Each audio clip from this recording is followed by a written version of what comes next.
people. Happy Friday night. It is just me in my sewing room. I am all alone. So just letting you know right now, Ian is in the chat, but he is not here with me. I want to apologize to just a few folks out there. 99% of you love it when Ian's here with me, but 0.01% of you don't. And so I've gotten a few comments and a few emails asking to please not have Ian on every Friday night. And I realized after I got those comments that poor Ian had been my sidekick every Friday night for almost a solid 3 months or something like that. So I'm a little sad because I feel like tonight is the night he should be here, but he's not because we're working with Halloween fabric. So it is just me. For those of you that are curious if Ian is here or not, he's in the chat. He is here with us in spirit, but it is just me. Wah, wah, wah. All right, so tonight I am going to take a plunge on a panel challenge, and I'm going to show you what I'm going to do. But first, let me give you a little bit of the story. Then I'll show you the fabric. I'll tell you what my vision is, and we'll just get to sewing and see how far along I get in the live stream. Before I do, though, you're probably asking about the quilt that's hanging up behind me. The quilt that's hanging up back there is what I am calling Charm Slice. If you were watching the Friday night live streams before I took my trip to Michigan and then my retreat trip, you'll recognize this because this is what I did 2 weeks in a row. You can see it's all pieced. I don't have any borders on it. I'm not sure if I'm going to add borders, and I am hoping to get it quilted this weekend. I am working on a video that is going to condense all of those weeks of work for this quilt into like a 20 or 30-minute video, and it'll have a project sheet or pattern or write-up or something that you can use to follow along and make that quilt your own on my website. So all of that is probably coming within the next week. You'll want to stay tuned for it. Speaking of videos, if you didn't already see this, last week I dropped 2 video tutorials for you. The first one was a video on Starburst, which it's over there and I can't get it. But I did a video tutorial with a free pattern on a cute quilt featuring some stars. They're kind of like 8-pointed stars.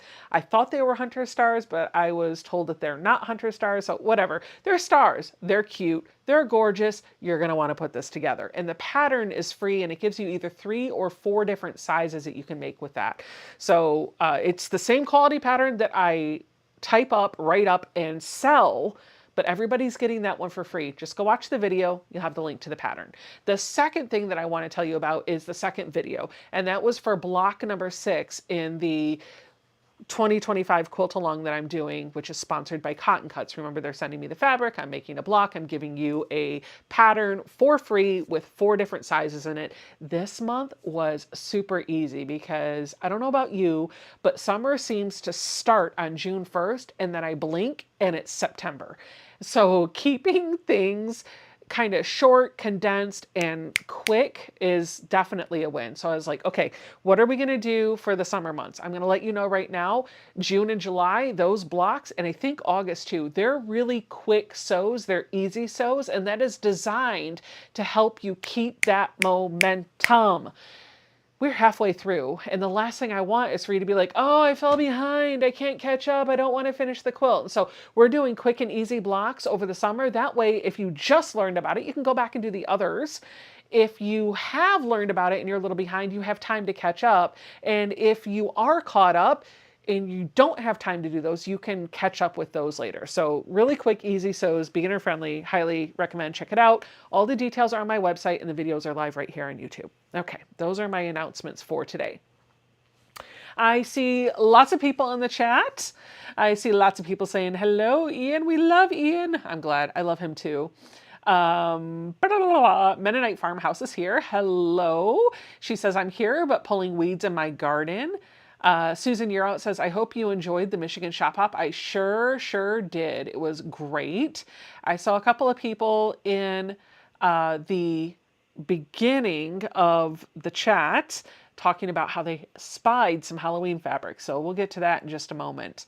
Leanne says, I love the interaction between Becca and Ian. I love the interaction between Becca and Ian too. And you know what? I love the fact that I am not talking to an empty room when he's here. Because that does take, I mean, you get into the groove of it, you get used to it, but it is a little weird to just be talking and not getting any audible responses. Michelle the Quilter says, hi, Becca. I think you should do what you want to do. I enjoy Ian being there so much. It's your house, your rules. Yep, you're right. All right, we're not going to talk about that anymore because I don't want to make anyone sad or upset, because that is never my goal. It is Friday night. We have a weekend of sewing, and if you've got a schedule that's anything like mine, you probably don't get to do it much during the week anymore, because I know I don't. That quilt took me almost a month to put together, and it's something that you should be able to do in a few hours. So I'm just saying. Tonight, I am going to take a panel challenge. Now, let me talk to you a little bit about this. I have some panels in my stash. Did I use them? No, of course not, because I could go to the quilt shop and buy a new panel. And when I bought a new panel, that meant I had to buy new fabric to go with the panel. And I probably only needed a half yard of each of the fabrics that I chose. Did I get a half yard? No, I got like 2 yards of every fabric. Why? Because, hi, I'm a quilter. Have you met me? I'm sure some of you can relate. But I want to talk to you about panels for a minute because I never know what to do with them. I go into a quilt shop, I see the panels hanging up on the wall, and I love some of them. Some of them are big, beautiful, just scenes that you could turn into a quilt on itself. I think they call them cheater quilts. Some of them you cut apart into projects. Some of them you can cut out into different blocks, and they all have different purposes. You can do whatever you want with them, but I find I buy them and I bring them home and they sit and they sit and they sit because I feel like I should do something with it other than just quilting it up, but I never quite know what to do. And so that's what I'm going to try to tackle tonight. Speaking of the Michigan shop hop, I stopped in at Linda's Country Quilt Shop or Linda's Country Stitches. I can't remember which one it is. It's in Davidson, Michigan, and I got to chatting with the owner, Linda, who happens to be the grandmother of my brother-in-law's friend. So I didn't know my brother-in-law's friend, I didn't know her, but we had that common thread, and I knew that before I went to the quilt shop. But I had planned to go there before I knew that. So I sat there and I was talking with Linda, and I just really enjoyed visiting with her. I thought it was just a really good visit, just talking and interacting. But she had a quilt hanging up on the wall, and it was a panel, and then it just had some borders and stuff around it, and they were selling it as a kit, and it featured the Michigan panel from the Shop Hop. And I thought, that's really a genius. That's kind of genius. That's a really easy quilt kit. And she was like, oh, let me show you. So she went and got a postcard pattern from Villa Rosa Designs. It was like $2. And she gave it to me and she was like, this is what I did for that. And she said, let me show you what I did with that pattern in different fabric. And she went to the back, got a quilt that she made with that same pattern. And she's like, I call this my 3-hour quilt because it's a really quick and easy sew, especially if you have the panel to start. And I thought, oh my gosh, that's genius. So it got me thinking, what if I took the basics of that pattern and I figure out a formula to turn that into my own quilt? So that pattern had a panel featured in the center. And then it had an inner border, which was made up of 2 fabrics. And you had 4 cornerstones, and then you had your outer border, and that was it. What if I change that a little bit? What if I take my panel, and then I make an inner border with 4 cornerstones, a middle border with 4 cornerstones, and an outer border with 4 cornerstones, and then maybe just another border for fun. So that's what I think I'm going to do. We'll see how big it gets as I'm working through this. I've been thinking about this for a week or so, and as I'm figuring out what the formula looks like, I'm like, well, how do I know how much fabric I'm going to need? You know what? I just got a panel and 3 yards, a yard of 3 different fabrics. Well, technically I got 1.5 yards, and then I got 2 yards of this one because it was really cute, and I got 3 yards of this one. But I just got some fabric to go with it. So I would say a panel plus 3 or 4 1-yard cuts would do you plenty, and you'll probably have tons left over. We'll find out. What I'm thinking through is the cornerstones. That's what's going to get me. How do I know how big those cornerstones need to be? And it's actually really easy. It's however big I want that border to be. So if my inner border, my border number 1, is only 3 inches wide when it's finished, then that means my 4 cornerstones are going to have to square to 3.5 inches. So I just got to figure out how wide I want my borders to be, and then I can figure out the cornerstones later, and I can make them as intricate of a block as I'd like or as simple as I'd like. You want to just do a half square triangle unit in the 4 corners? Absolutely, have fun with it. You want to do something like a Lemoyne star? Have fun. Whatever works for you. So I think anything you do would be okay. So I've done a lot of talking. I've said so about a million times. Let's go to the overhead camera and I'm going to show you the fabric that I've picked for tonight's project because y'all have been waiting 12 minutes to get to the good stuff. All right, so the line of fabric that I am working with is from Dear Stella. I will tell you the name of the line in just a moment, but let me get this out of the way so you can see the whole panel. I'm going to pan it slowly. It is a Halloween print. I am not a big Halloween fan. However, if I've got to do something with Halloween, this color palette is right up my alley. And it's even got like these little stars that are in different colors, which is very reminiscent of the Tula Pink True Colors line right now. And I think that's honestly what drew me to the panel, to be completely honest with you. At the bottom, it says Boo in pink, orange, and green. And it says Dear Jella, Pammy Jane for Dear Stella. That's all I've got. But I have yardage and I can read off the selvages for you.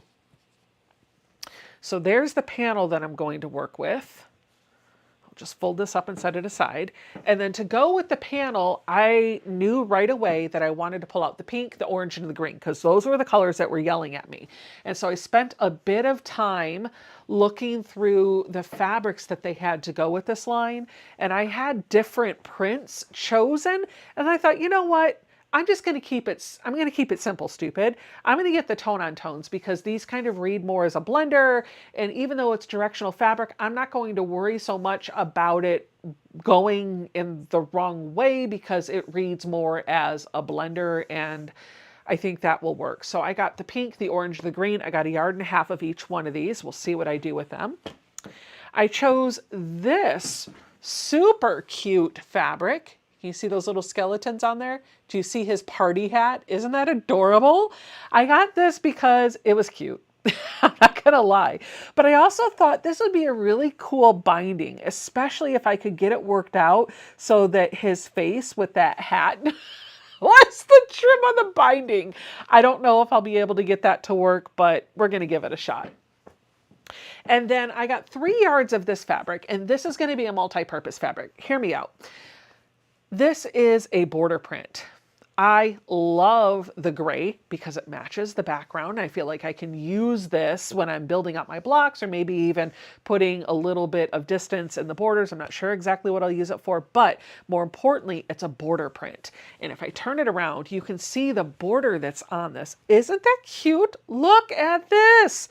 And wait, there's more. It's a different border on the back side. So if I open this up and flip it over, you've got a cute little black tree in a graveyard with a black cat with a pink cat, a tabby cat with a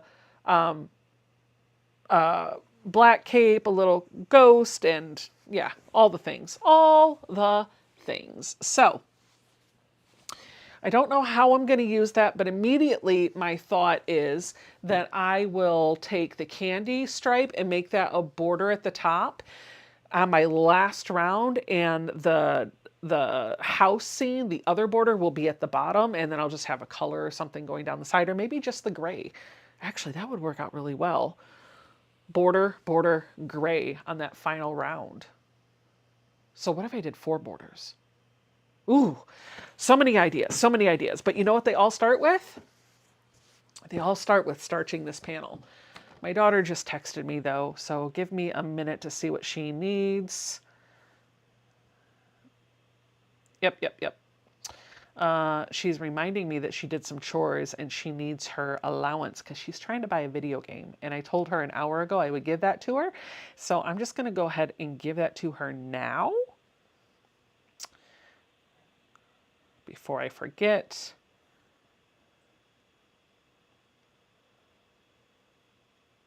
There we go.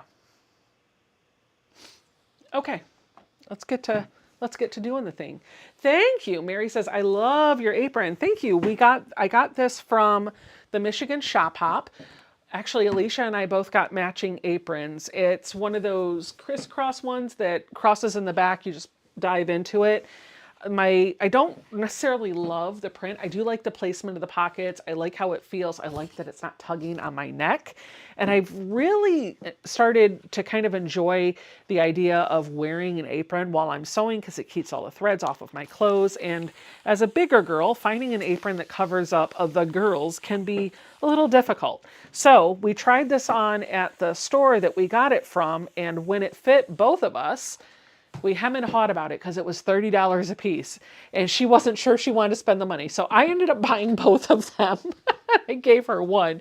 And I thought, well, you know, by buying this, I can totally use it as a template to make my own out of fabric that I like. So that's what I'm hoping to be able to do, is use this to launch off my own pattern. I don't have a pattern for the apron. It was something that I bought that was already made. Sorry.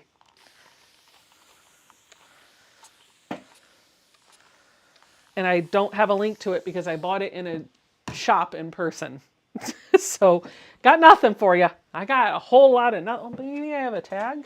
Oh, I do have a tag that I took off of it. Dots Pinafore apron. That's what I got. But it looks like there's a website, www.tagltd.com.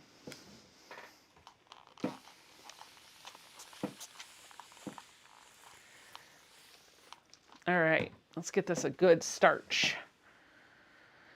I'm not going to cut this panel up. I'm just going to try and piece around it, but I am going to try to cut off the selvages.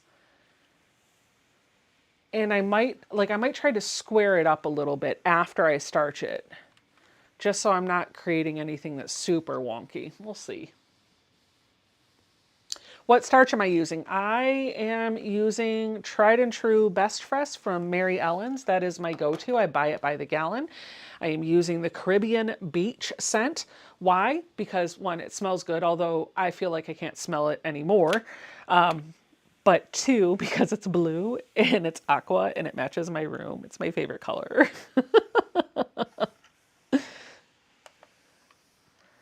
The only bad thing about pressing my fabric here, which actually is not a bad thing, I like being able to do it here, I don't feel like I can see the chat. So, hi.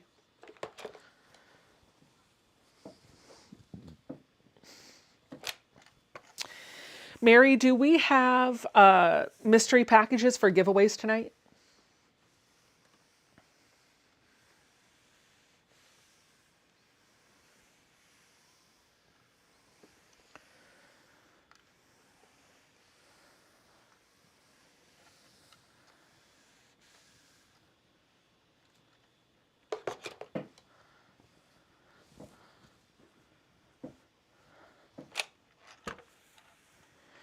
What would you do for a Klondike bar?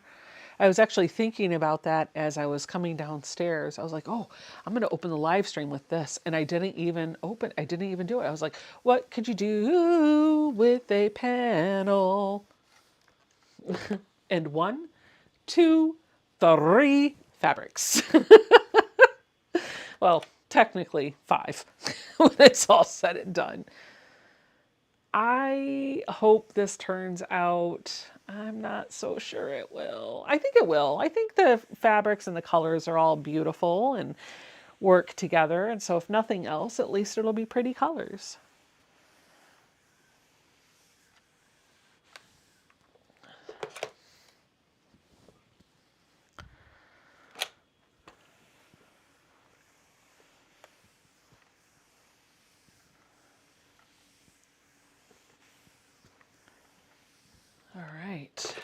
One more pass of the iron. Smash that button. Leanne's funny. She says, smash that button if you're excited for summer. I'm excited for summer. You know what else I'm excited for? Some more of those cookies, Leanne. Could I please have some of those cookies, please? So Leanne was at the retreat that I went to last week, and she made, what were they called? I can't remember. There was like, it was like an everything cookie. I don't remember exactly what it was called, but I feel like the name of it had something to do with everything, like kitchen sink or something. It had everything in them, and I could not stop eating the dang cookies. I mean, I did stop eating the cookies, but it was hard. She was actually my table mate. She sat directly across from me. Well, a couple of days she sat next to me, and then the next couple of days she sat across from me. And come to find out, she only lives like a couple hours from here.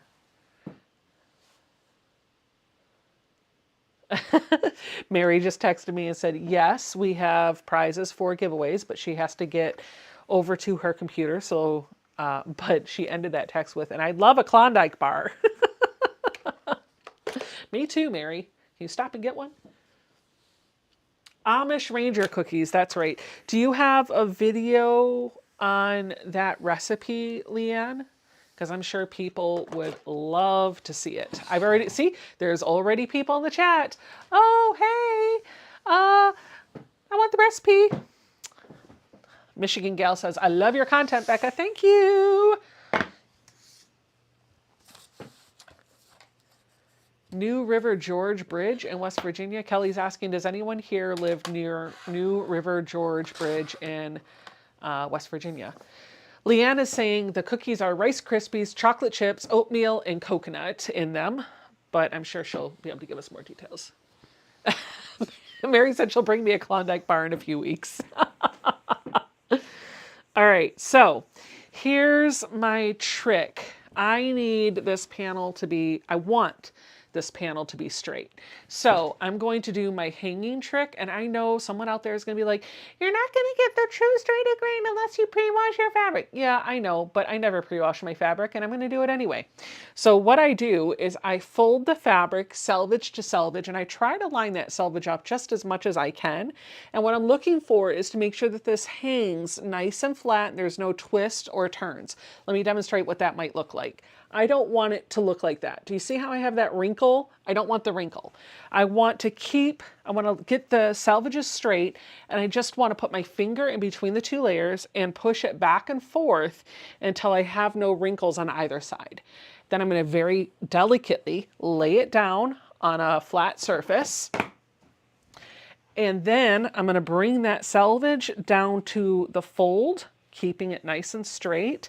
And now, when I come in with my rotary cutter and my ruler, I can be confident that as long as I use my ruler the right way, I am not going to end up with one of those elbow cuts. I'm going to have a nice, clean, straight cut. And so what that looks like, if we go to the overhead camera, is if I just lay this down, make sure I have no wrinkles.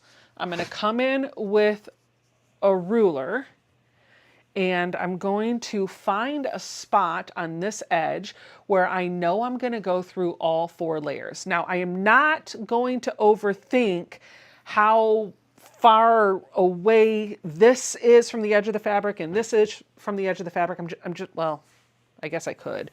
What is that? I got like 2 inches there. Okay, and I'll probably need a little bit less. So maybe if I do 1.5 inches, I guess I could do that. I don't want to,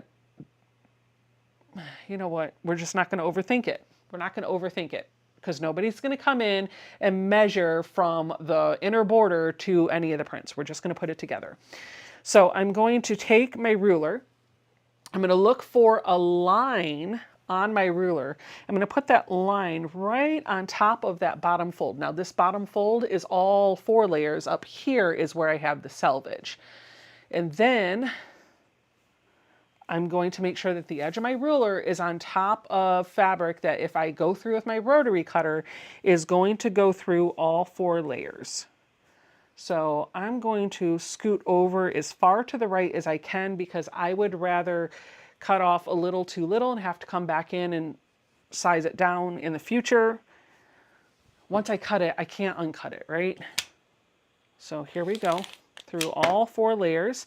And the way I know I got through all 4 layers, well, first of all, I can see that I did, but if it was really thin and I wasn't sure, if I open it up and I have a continuous piece of fabric, I know I made it through all 4 layers and that should be good to go. Now I'm going to very delicately slide it over here and turn this upside down.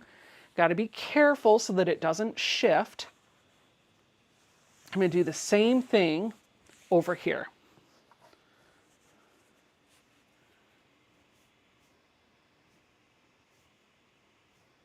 Now there are other ways that you could square this up or straighten it up. You could definitely take it over to a nice large surface and cut like you would if you were trimming a quilt. But how many of us have a huge large surface for us to cut on?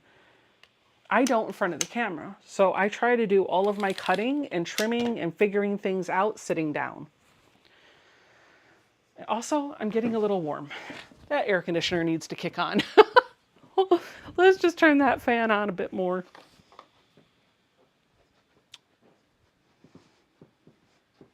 Where's the fan button? There it is. There we go.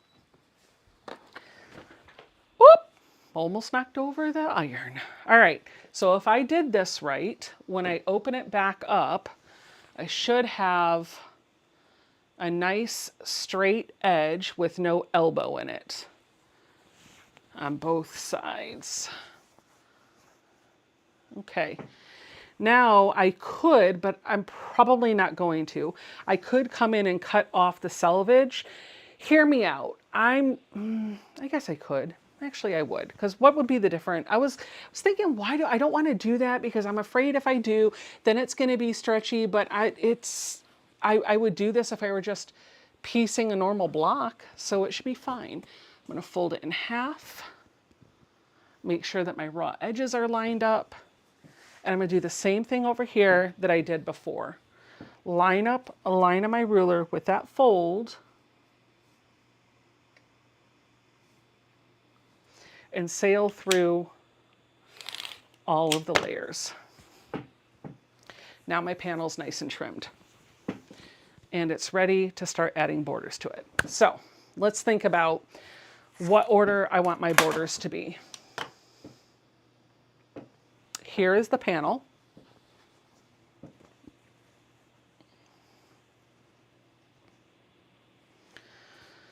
And where'd my fabric go? I also need a new chair. I'm tired of it making this noise. Okay. I know I want to use this for something. I think it's going to be the last borders. I know I want to use this for binding, so I'm not going to worry about it. These are the fabrics that I want to do something with. So I am thinking, just got to figure out what order I want them to be in. It really doesn't matter. What do you guys think? Type it in the chat. Pink, orange, green, green, orange, pink. Like, what order do you like? Let's see what you guys say. Debbie Stockman says, I need one of those cutters. This is the Martelli rotary cutter. Hello, Sharon. Actually, you don't even have to tell me the order. Which color should I make my first border? A creaky chair is perfect for a Halloween quilt, Katie says. Which color should I make my first border? Pink, orange, or green? Let me know in the chat. Put it in order of boo. Okay. Which I think was pink, orange, green. Oh, yeah, it is.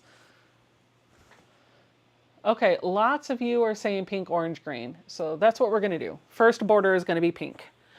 The audience has spoken. Now, the next thing I need to figure out is how wide do I want this border to be? I'm not worried about how big the quilt's going to be in the end. I'm just going to focus on making the quilt. I don't want to overthink this. I just want to enjoy making it. So I know one of the things that I want is it to be big enough to add size to the quilt. I don't want it to be so big that after I put 3 or 4 borders on it, it's a ginormous quilt. I would like it to be throw size-ish when it's done. And I also want, so I don't want the borders to be super big, but I don't want them to be super small either, because if I'm going to do cornerstones in all 4 positions around each border, I want those cornerstones to be something that I can do easily.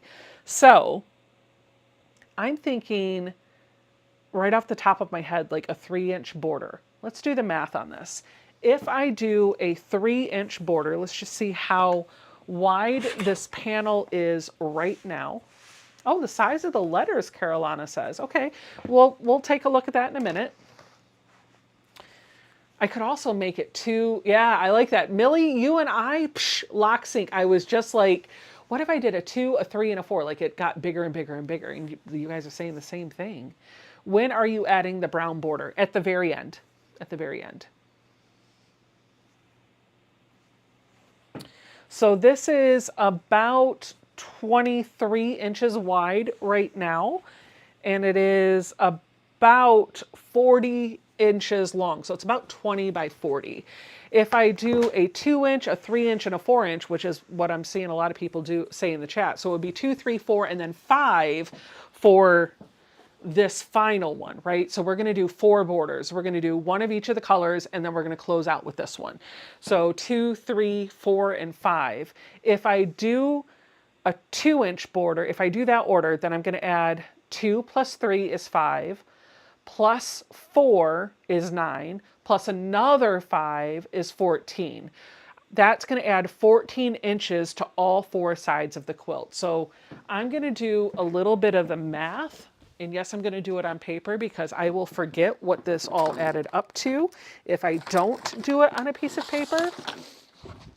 So let's just write this down so I don't forget. Right now, what did I say? It was like about 23 inches wide by, let's say, about 40-ish. And this is give or take a couple inches up and down.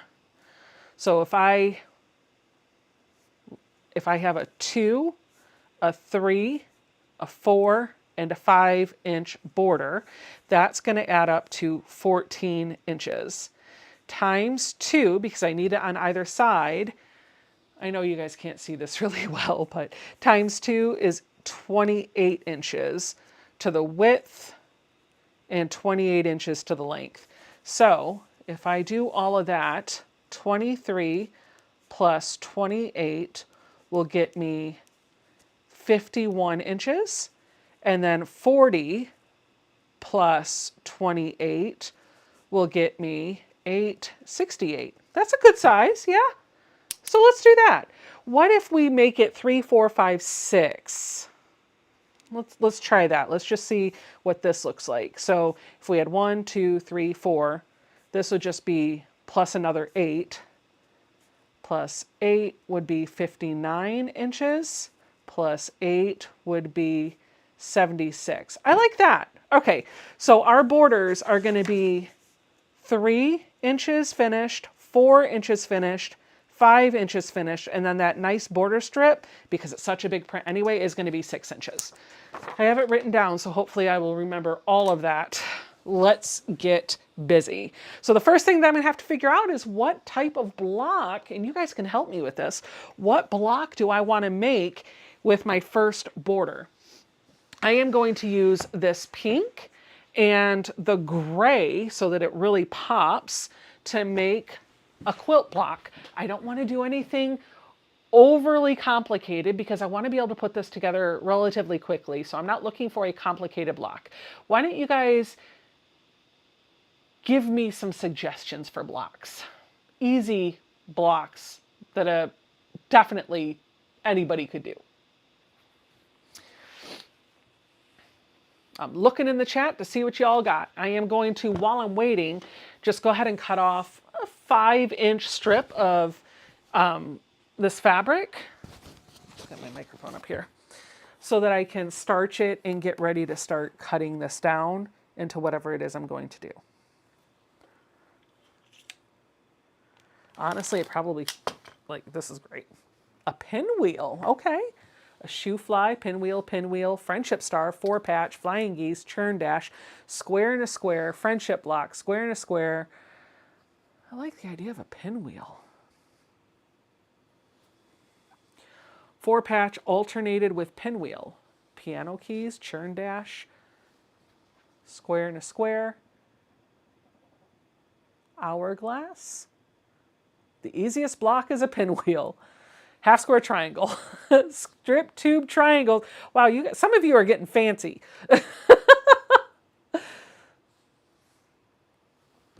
An apple block. You're getting too fancy. You're getting too fancy. All right, I don't want to cut through this border because I want to be able to use that border print later. So here's what I'm going to try to do. I'm going to measure over about 8.5 inches because that's the width of my ruler. And I'm just going to come through and cut this so that I can use this part for my border and this part for the background for my blocks.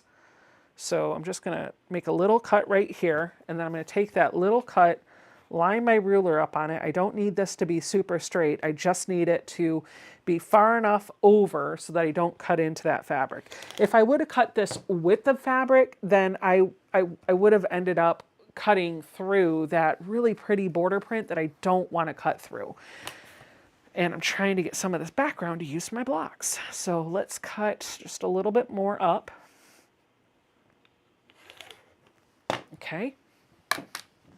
And now I'll come across and cut this hole out. And you know, I gotta tell you that I yell at Ian for doing exactly what I'm doing right now. So if he were here, he would be smacking me or yelling at me because I did this, cutting a hole out of my fabric. I'm like, why did you do that? You could just cut off a strip. There, we need that. And I now have a hole in my fabric. That's fine. We're going to use that border print. Let's starch the pink and the gray that I just cut so that I can use that. Still trying to figure out what I want to do for my... Ian wrote smack in the chat. Still trying to figure out what I want to do for my block. Like the idea of a friendship star. You tell me not to do that. I do tell you not to do that all the time. And here I just did it. Sorry.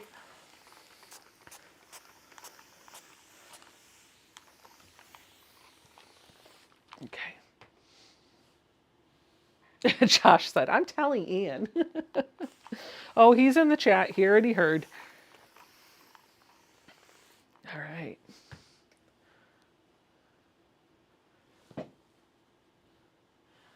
Joy says, for some reason, I just cannot make up my mind on what to do with a panel. That is my same struggle. So that's why I'm trying to do this. I'm walking through all of my creative decisions in a live stream. Since I don't have a ton of time to sew and quilt anymore, with being in the office full time and juggling everything that's going on in the rest of my life, I feel like at least during this time, the videos that I can give you on Friday nights are genuinely me sitting down and being creative and just trying to figure stuff out. And sometimes you might have to see me figure it out 3 weeks in a row, but we're here and we're sewing together, and that's really all that matters, right?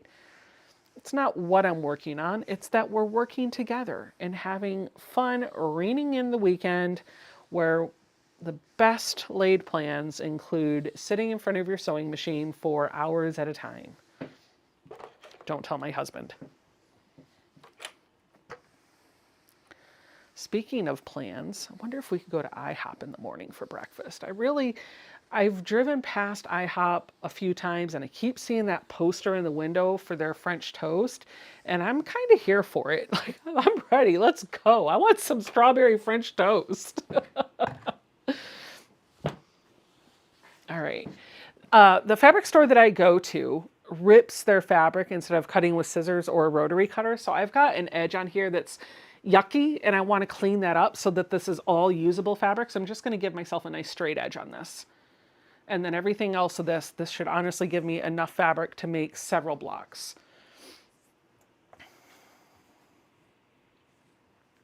Still don't know what block I'm going to make. Like maybe the friendship star. But you know, the problem with that is I got to do the math for a 3-inch. Oh, you know how I could figure out what to do? Stop it. Let's see.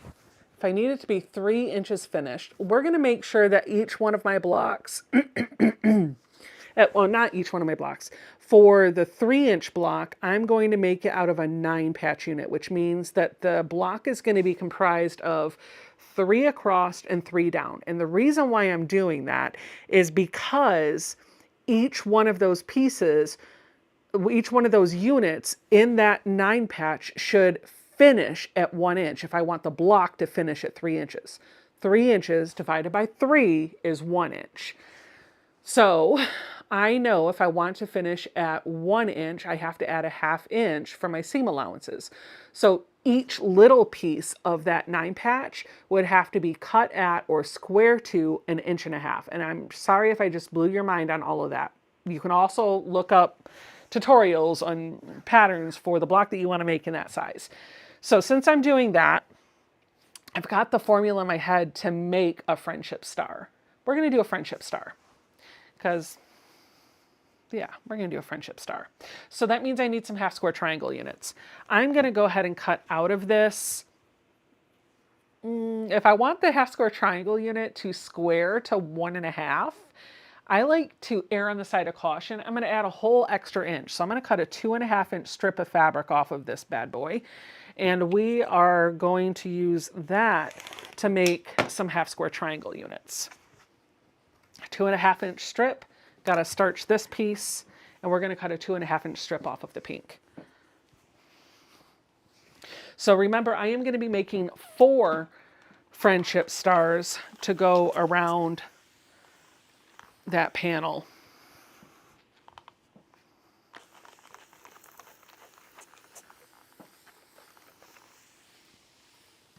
Don't do Halloween much, but I can do Halloween in this palette. This is cute. In fact, I don't do Halloween really ever. Judy says, OMG, OMG, I won! OMG, how exciting! Congratulations, Judy. Make sure to send Mary a email with your physical name and with your name and physical mailing address. Your physical name. Hello, folks. I'll be here all week.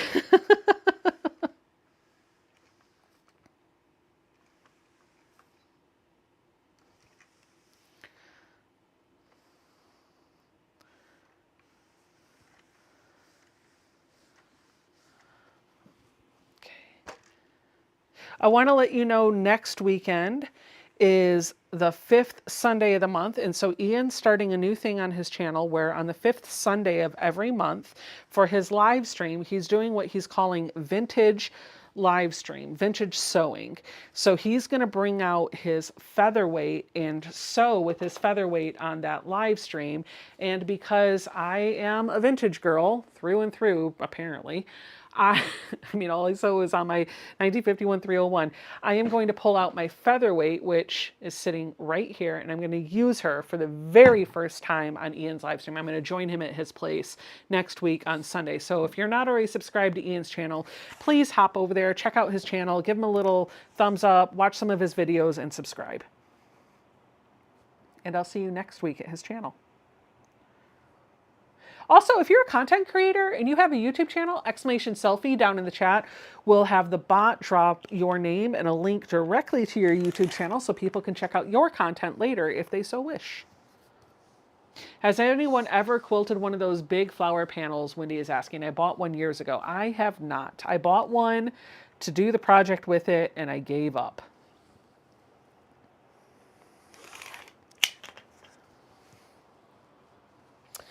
All right, so I know I need 1, 2, 3, 4, wait, 1, 2, 3, 4 half square triangle units. So that means I need 2 squares to make my HSTs, because I'm going to do the 2 at a time method. So I'm cutting 2 squares at 2.5 inches of my pink, and then I will cut 2 squares at 2.5 inches of my gray.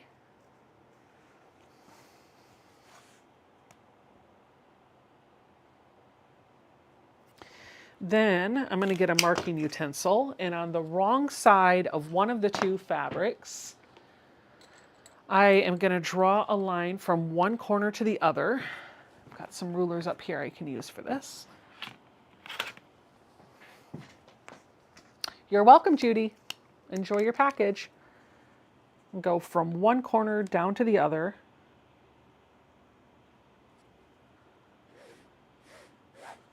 There.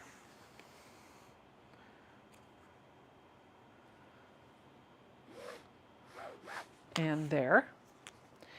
Now I'm going to put these fabrics right sides together. And I'm going to sew a 1/4 inch on either side of that drawn line.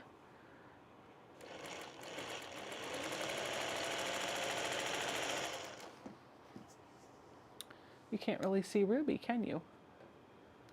There you go. That's better.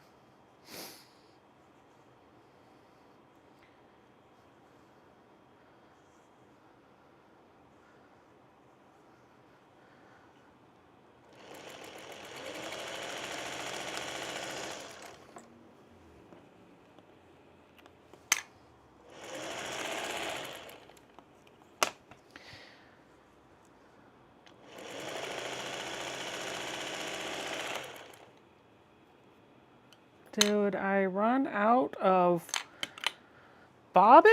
No, because bobbin's coming. No, that might be from the needle. Hold on. Of course I probably ran out of bobbin. Why? Because I sat down to sew. Yep, sure did. All right, where's my, I have a little container of bobbins. Oh no. I have a whole tube of bobbins, and I had them at retreat, and here they are. They got buried in my toolbox.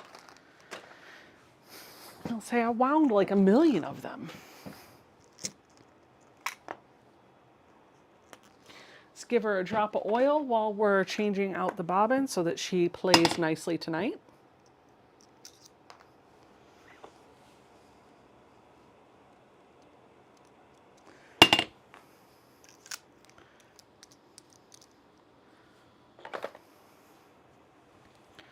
Put the bobbin back into the casing. Woo! Okay. Down bobbin, down bobbin. Where'd it go? The bobbin casing ran away. It literally jumped out of my hand. Like, literally, I don't even see it on the floor. It probably went under something. Oh, boy. Oh, boy. Seriously, where did it go? Couldn't have gone that far. You guys, I might not be sewing anymore tonight. Like, seriously, where did it go? Did it? Oh, my gosh. It went into the pocket. It landed directly into the pocket of my apron. You couldn't have planned that if you tried. All right, here we go. Good night, Irene.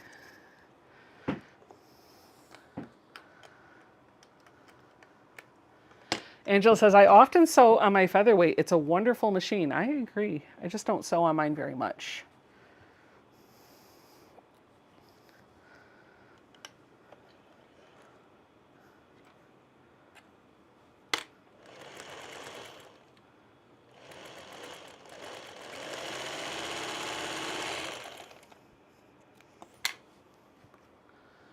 You made me jump. I'm only listening at work, and I thought you dropped the oil. I'm so sorry. No, I dropped my bobbin case. But I found her. I found her. Obviously, because I'm sewing now. Once I have sewn a line on either side of that drawn line, I am going to come over here. I'm going to cut right on top of that line that I drew. Make sure my iron is hot because I'm going to press next. These need to be squared down to 1.5 inches. I'm going to press the seam. It doesn't really matter which way because there's not a whole lot of bulk here, and there won't be when I put this together. There's one. I happen to be pressing towards the gray fabric if anybody cares. 2.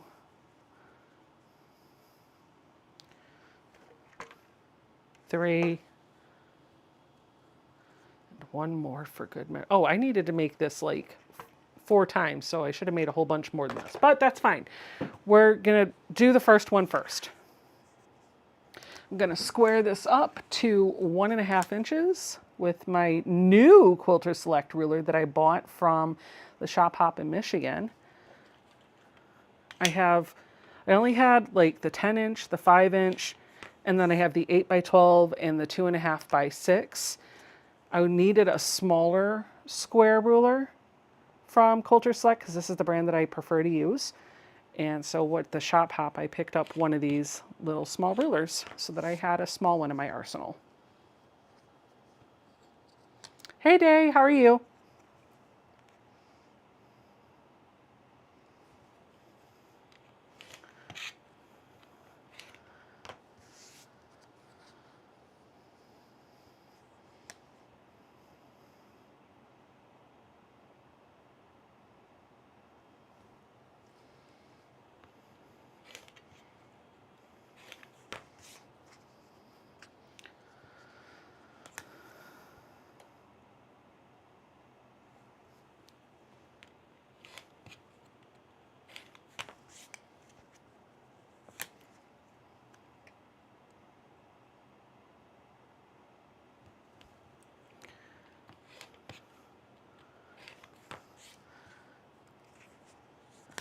All right, the next thing that I need to do after I square these is cut out the pieces that I'll need for the rest of this friendship star.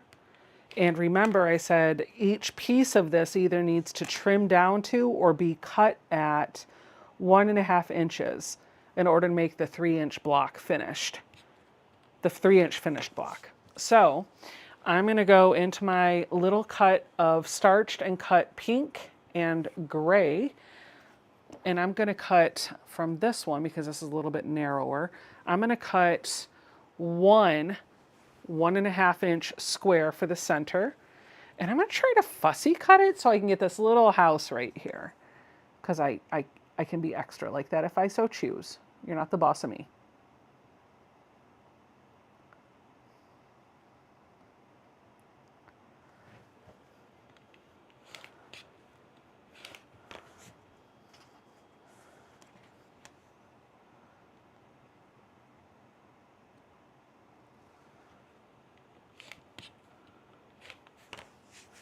Okay, that's going to go in the center.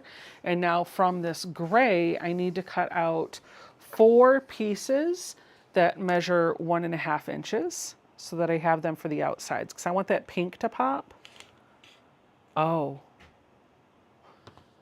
it's going to go up against, yeah, it's going to give me contrast against the pink. I just realized this is going to be a gray. It's going to be a pink border. And so I'm not sure if I want, we'll do it 2 ways. We'll do it 2 ways. I'll show you what I'm thinking. I don't know if I want the star to pop out away from the border or have, yeah, I'll show you in a minute. I don't know if I want a gray star or a pink star.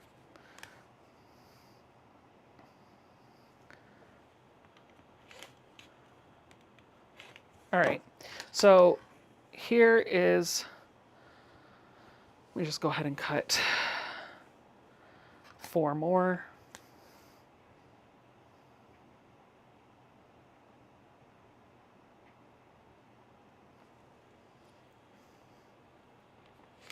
One. Because I'll either need them for the center or for what I'm doing here.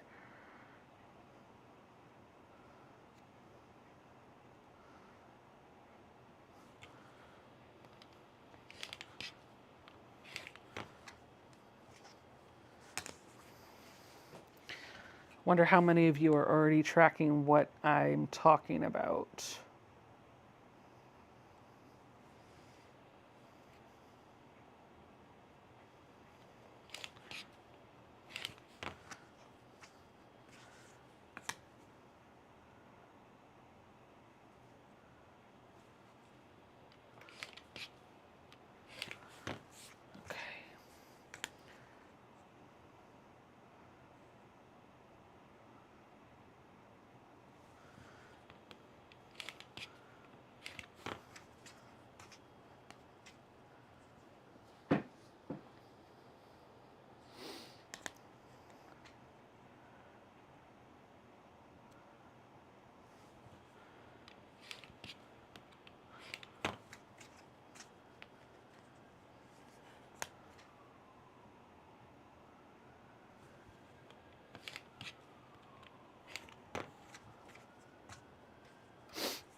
A gray star would really pop, wouldn't it? All right, this is what I'm thinking. So I'm going to give you option 1 and option 2, and you can tell me which one you like. Keep in mind that my border is going to be the pink, so I can show you what this is going to be up against. And that gray panel is going to be in the middle. So here's what we're going to have, something that looks like this. I can do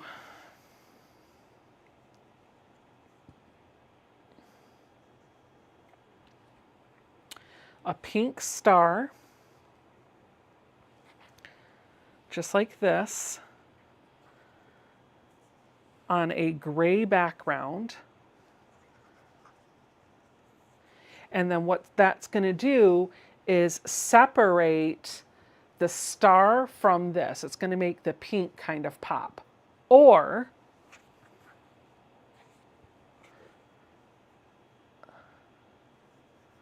I could turn these pieces around .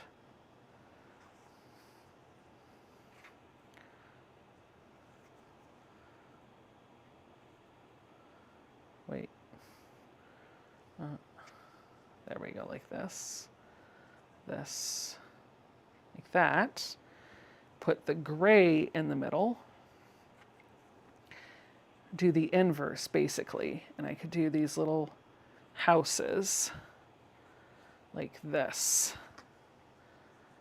And it'll be up against the pink, and so you'll just have that gray pop off of the pink. What are your thoughts? Would you like the gray star or the pink star? Let me know. Whatever you choose, the majority chooses, is what I will go with. Pink star, pink star. I see 3 or 4 people that are saying the first way.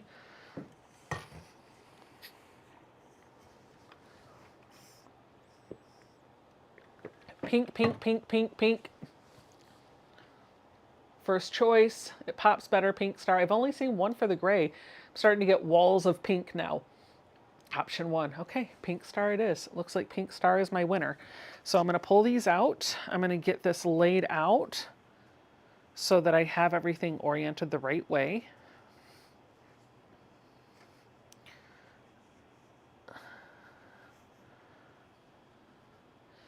The hardest thing that I have with these friendship stars is making sure that my fabric is going in the right direction. I always feel like I mess it up. So we don't want to create a continuous line. So I know this is wrong. I'm going to turn it this way. So the way I try to help myself remember is the point where this fabric is pointing to kind of goes in a circle all the way around. And in this case, it's going counterclockwise. I don't know if it should go clockwise. It doesn't really matter as long as when I make all 4 of these, they do the same thing. Now I'm going to sew this just like a 9 patch, but here's the trick. This is a super small block. This is a super small block. And so when I start putting this together, I'm going to want to press my seams open to keep this nice and flat. So I'm just going to sew this like a 9 patch.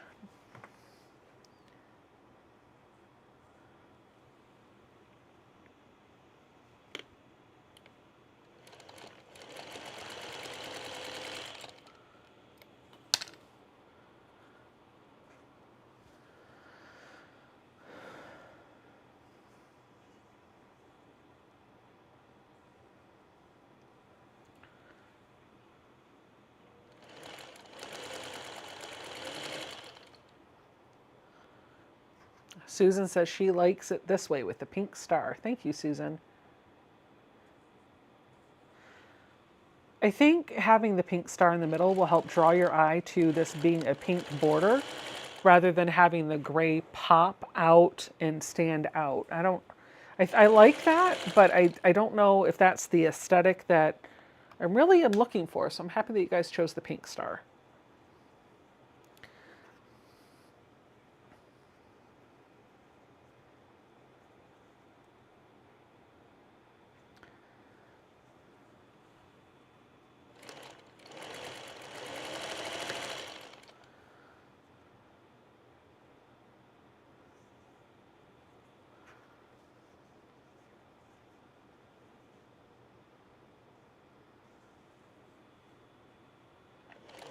Now, if you were pressed for time, you wouldn't even really need to do the cornerstones on this quilt, or you could just make it a half square triangle unit.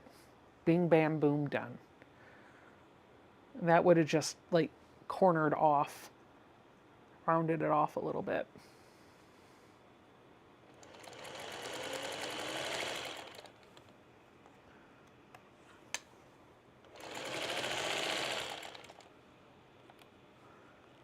All right.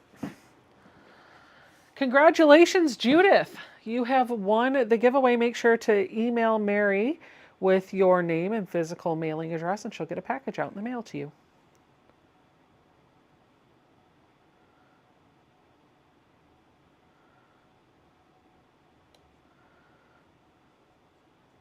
Pressing these seams open. It will make nesting the seams a little bit harder, but it will make the block lay a bit flatter.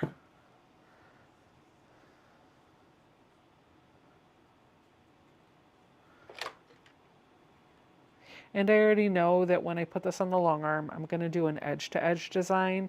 I'm not going to do any custom quilting or traveling in the ditch, so this should be just fine.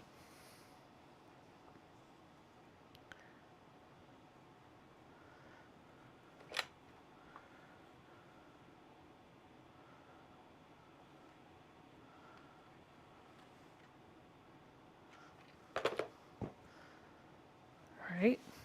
Now I've got my 3 rows. I'm going to put these together. This one goes in the middle. This goes on the top. Oh, nope. That can't be right. That don't look right. That don't look right.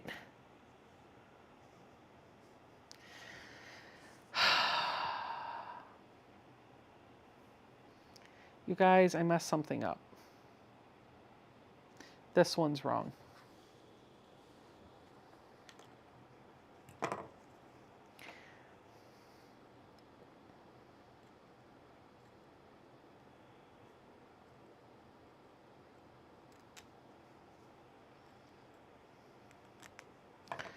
Should go, let's lay it out, should go like this.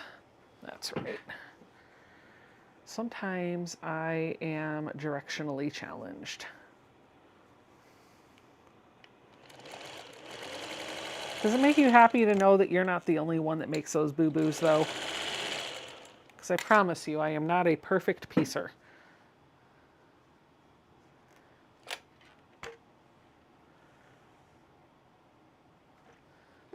All right, let's try this again. That looks better, yeah? All right, let's put this together.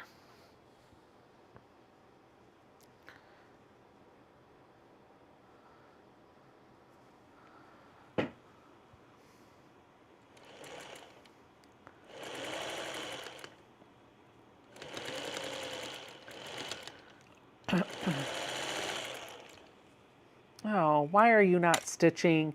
Son of a biscuit. You know, your cousin and your brothers and your sisters don't give me near as much of a fit about this as you do.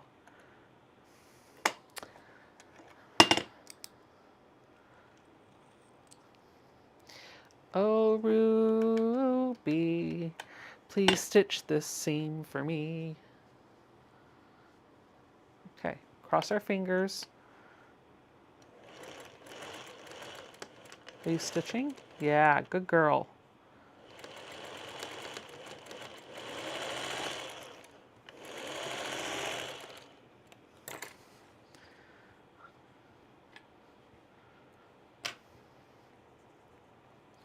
Now we're going to add the last row.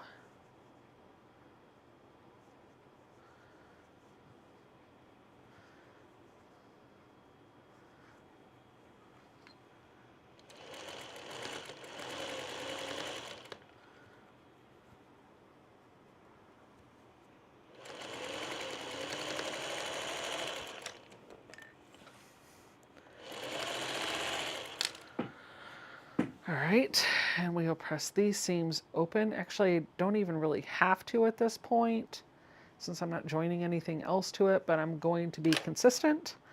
Like I said, I always feel like my smaller blocks, I get better results. I get them to lay a lot flatter if I press the seams open. And I might even bring out my Best Press pen, I'm sorry, my Acorn pen to give it a little bit of starch in the seams to get it even flatter. I'm pressing them open from the back side first, putting my clapper on it while I turn around and grab my Acorn Easy Press pen. If you don't know what this is, it is a Wonder Notion. It's just a little liquid pen, and inside of the tube you put starch. And I'm going to draw a line of that starch onto my fabric. You could do this from the right side or the wrong side, whatever works for you. And then I'm going to take this block over to my iron, and I'm going to put some heat on it, and it's going to make all of that lay nice and flat. The only thing I'm starching at this point is just that seam. I'm not starching anything else, but that's where my problem area is. That's where I need it to lay really flat. So that's what that starch is going to help me with. Honestly, water probably would do the same thing. You don't even have to use the Acorn Best Press solution. You can put some Mary Ellen's Best Press or Flatter or whatever your pressing liquid pressing aid is in there. That would work too.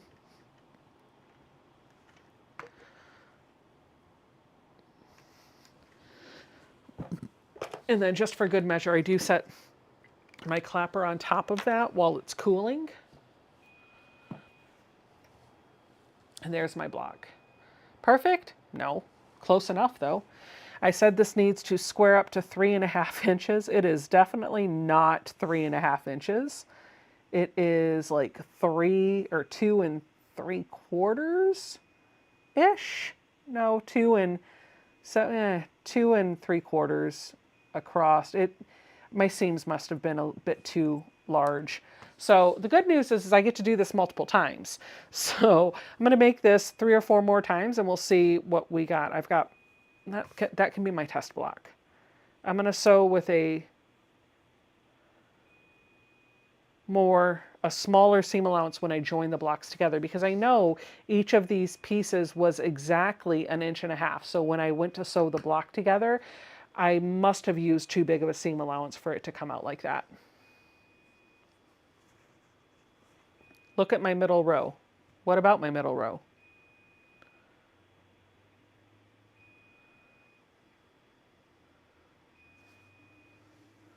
What about my middle row? Are you talking about 10 minutes ago?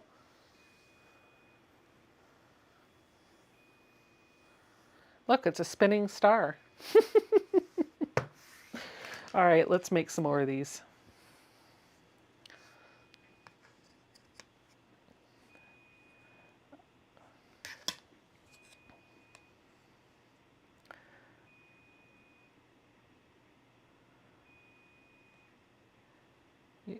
One, 2.5. 1, 2.5.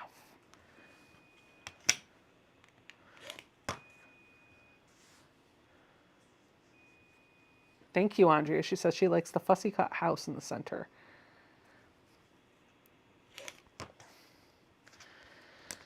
I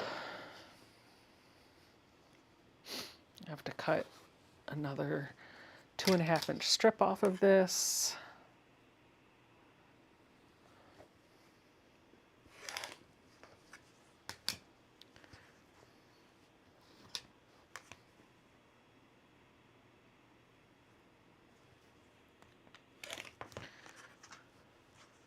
I am cutting enough to make 4 of these again. That way I can be a little bit more precise with my piecing and not have a wonky star. Figure since I'm doing this, I might as well do it the right way.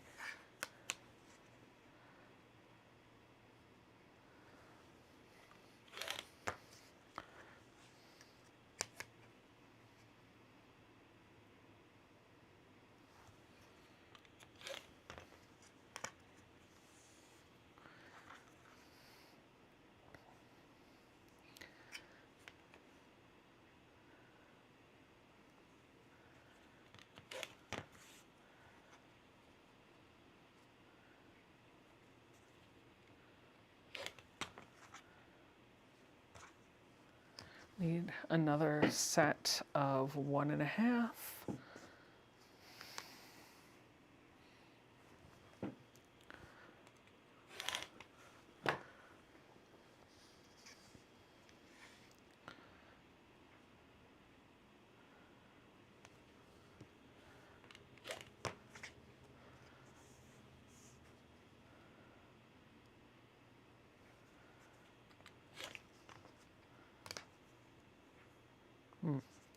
Oopsies.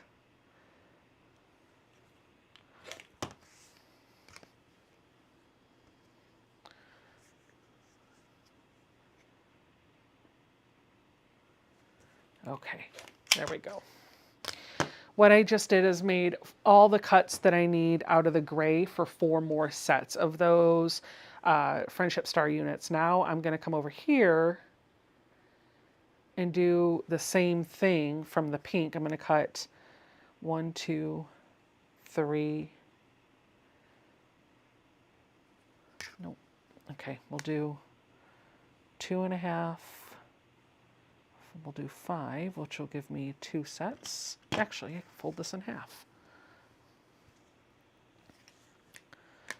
5-ish. There we go. This will give me 4 pieces of fabric with each cut I take. Here's one. Turn this around. Put the 5-inch on that line that I just cut.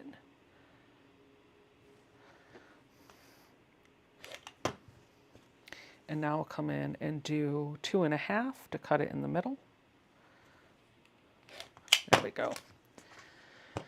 And this can go in my scrap pile. These are usable sizes. This is not. These I'm keeping for the centers.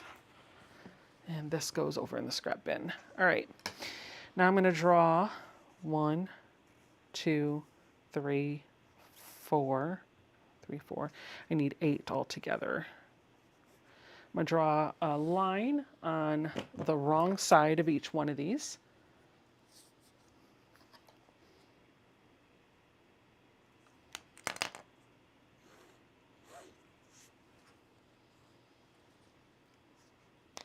I just saw somebody tag me in the chat. What did they say? Oh, it was Mary's email address, becca@sobecca.com. Got it.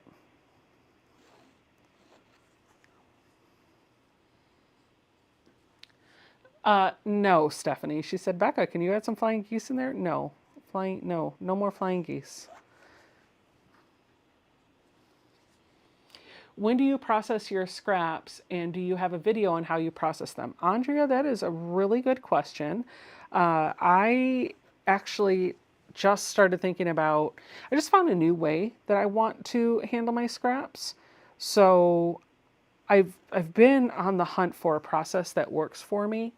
I have not done a video on processing scraps yet, but it is in the works, so coming soon.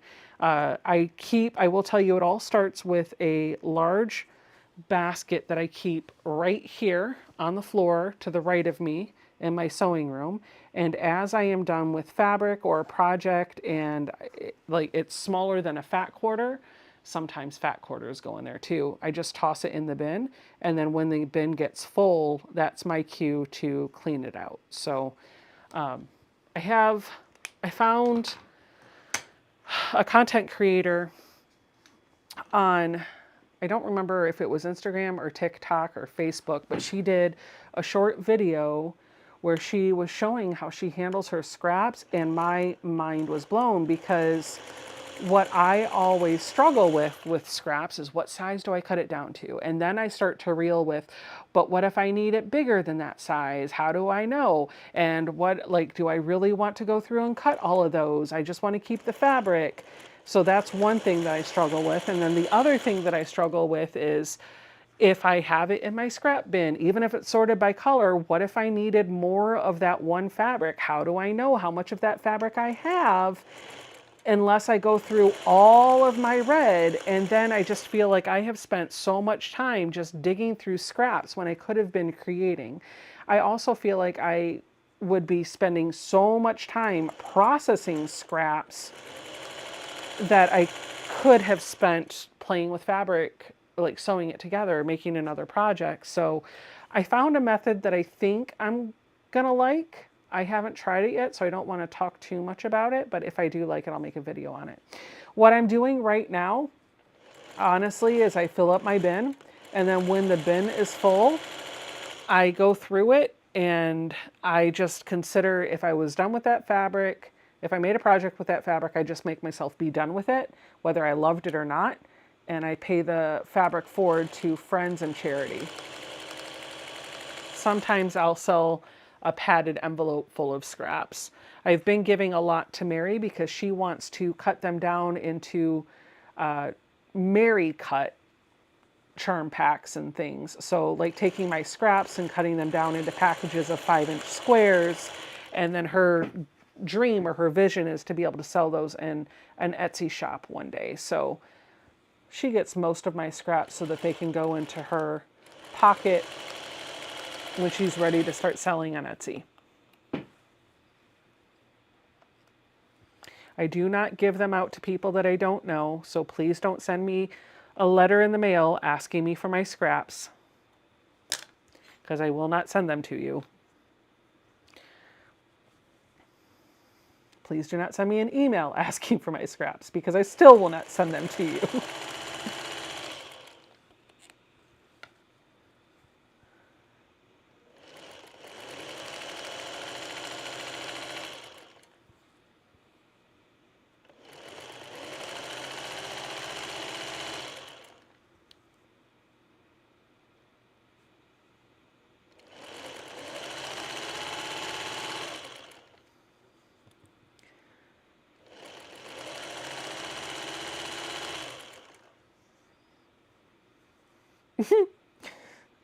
Jonathan, you make me laugh.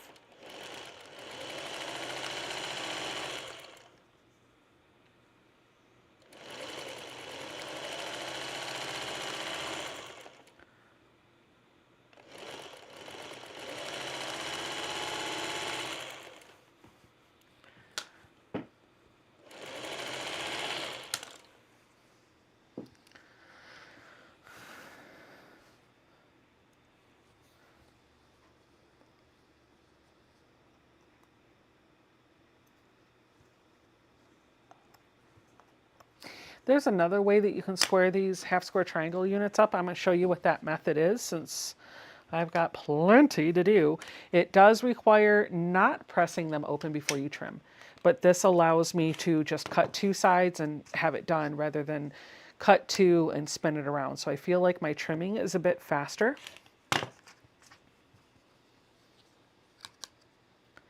Hello, Amanda. She says, I love chain piecing. It is so satisfying. I agree. Plus, just listening to Ruby stitch is nice. A, B, C, D, E, F, G, Melton 1. Nice name.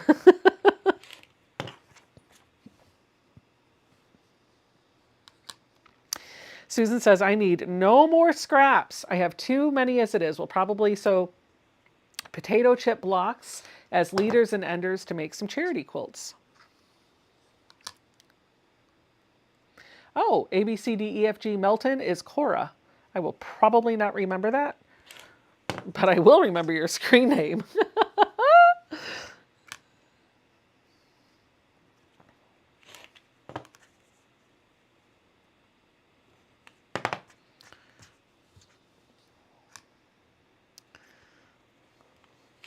All right. So the way I learned, the thing that I learned, it's kind of taking the same technique that you get from the clearly slotted, perfect, whatever, you know what I'm talking about. Josh said, what if I tried the whole don't you dare send me your scraps, Becca? Would that have the reverse effect? No. I'd be like, thank you.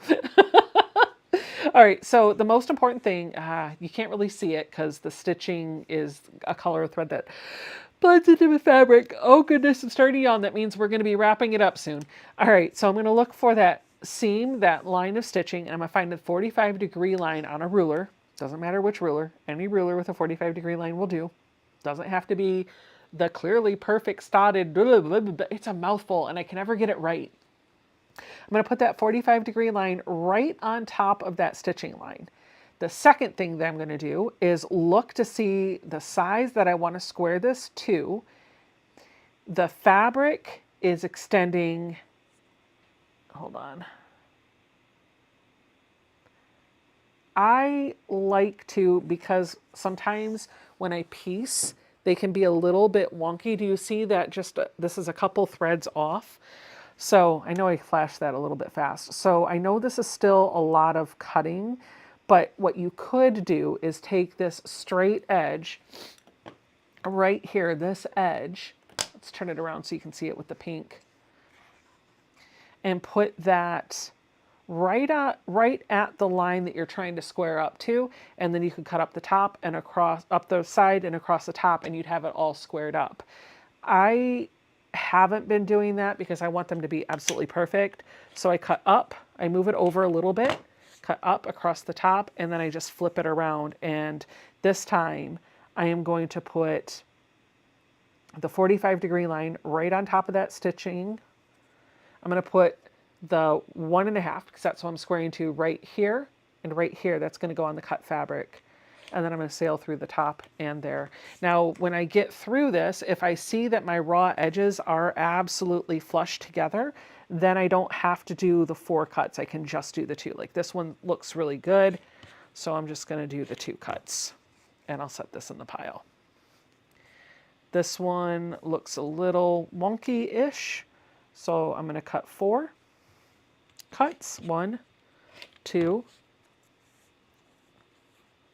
It all has to do with that 45-degree line, guys. 3, 4. This one has really nice raw edges lined up, so I'll only have to cut this one twice. 1, 2. This one has raw edges lined up nice on this side, so I'll cut this twice. But it looks like that side is not perfectly straight, so I'm going to have to do 4.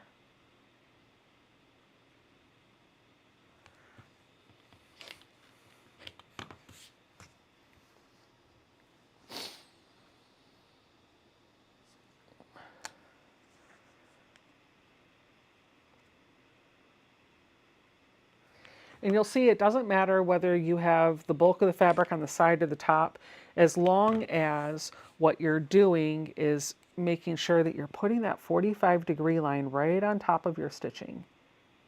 That mark on your ruler has to be right on top of your stitching.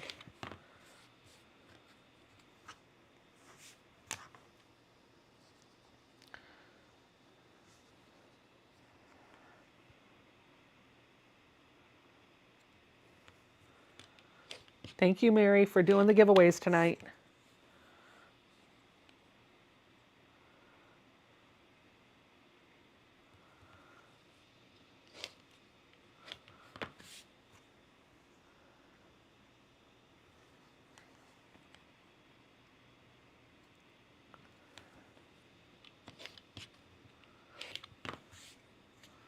Mary finally got off. Just remembering what the giveaways were called. Mary finally got off of her couch giveaway has started. That was funny.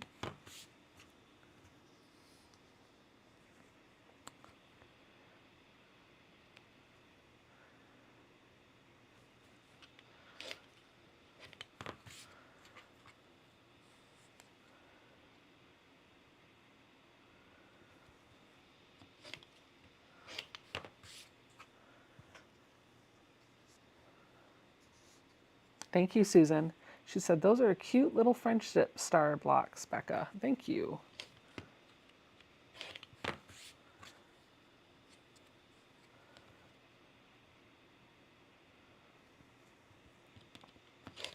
Because I am making little blocks to go in the four corners of each of these borders, this is probably not going to be as fast of a sew as the Villa Rose pattern. And let's be honest, I'm doing more than just the one border. So it's going to take me a little while longer than I had thought, but I still think it's a really fast quilt, and I can't wait to see what this is going to look like when it's all done up. So I'm going to put this together over the course of the next week or so, and then once I have it done, I'll have a pattern for you or some sort of a write-up for you on my blog over on my website.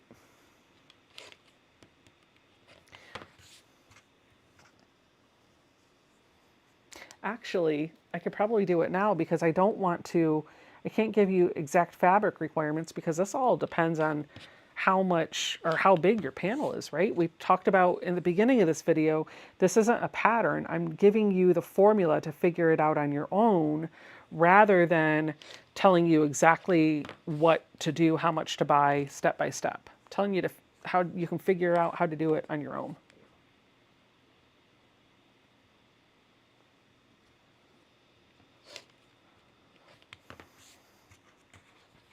What's that old adage? Take someone fishing, feed them give someone a fish, you feed them for a day, teach someone to fish, feed them for life. Yeah, I'm teaching you guys to fish. Are the borders going to be the same width? No, Deanna. The first border is going to be 3 inches. The next one's going to be 4. The one after that is going to be 5. And then the final one will be 6.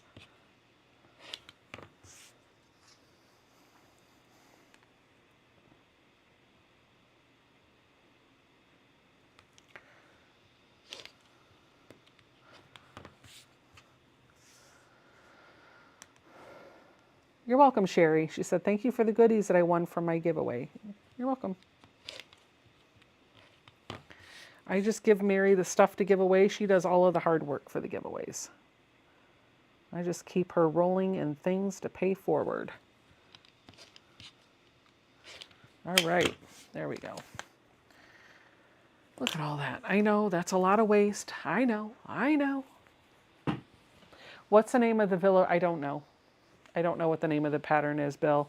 Honestly, I don't even know where the postcard is at this point. All right, so I'm going to be honest with you. I've had a long week, and I'm done. So I'm going to probably just set these over here. I'm going to let them sit until morning, and then I'll come down and I'll pick up where I left off. So I'm going to be done for the night, and I think that's okay. Yeah. Thank you, friends, so much for hanging out with me. I've got a video coming your way with a free pattern. It's for the quilt that is hanging up behind me, so keep your eyes peeled on that for sometime middle to early end of next week. Next week, I will be live right here in my quilting studio, maybe continuing this quilt. I don't know. We'll see. We'll see what I've got up my sleeve. But the week after that will be the 4th of July, and I will be live, and Mary will be here with me. So we'll have a lot of fun hanging out with you. And because it's the 4th of July, maybe Ian will be in too. Maybe it'll be all 3 of us. We'll see. I hope you guys have a wonderful week. Make sure you sew this weekend or be creative in some way. And I'll see you guys all in a few days on the recorded video or next week on the live stream. Bye.